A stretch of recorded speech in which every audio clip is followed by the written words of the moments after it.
ask ko po sana kung halimbawa mag-retire na ng February 2024. Entitled po ba siya ng clothing allowance at mid-year bonus? No, siguro po ay may plano na mag-retiro ang atin pong sender sa tanong na ito. Ang totoo po dyan, kapag as early as February 2024 yung napili po ninyo na petsa ng retirement, ay wag na po kayong umasa na mayroong makukuhang clothing allowance at maging sa mid-year bonus. Ito nga pong mid-year bonus, kahit nga yung kanyang basihan ay at least 4 months of service from July of the previous year.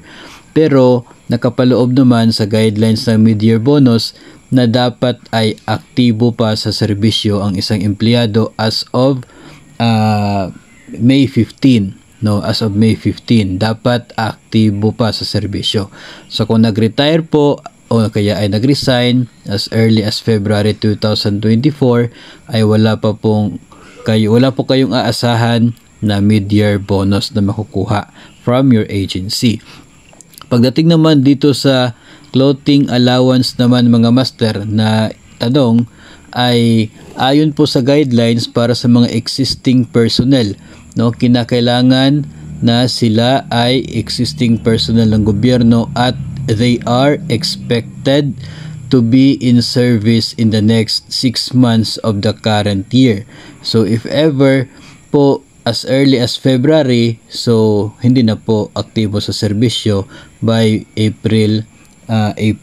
So mas lalong hindi na siya expected to render service in the next 6 months of the current year. So wala pa rin pong uniform allowance. So ganun po yung magiging sagot natin sa tanong na ito tungkol sa mga gusto magretiro as early as February.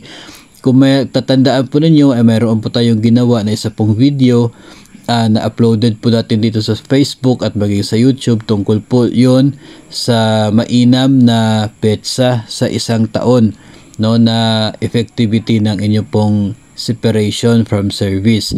Na kapag ang effectivity po ay yung petsang yon, ay makukuha ninyo yung lahat ng mga inaasahan na matatanggap sa isang taon. No, so pwede po ninyong balikan ang video yon para po magbigay ng ideya sa inyo kung ano yung petsa na mainam na maging effectivity kapag plano po ninyo na magretiro o kaya ay magresign from DepEd. Pero kung as early as February, wala po talagang aasahan na makukuha para sa mid-year bonus at maging sa clothing allowance.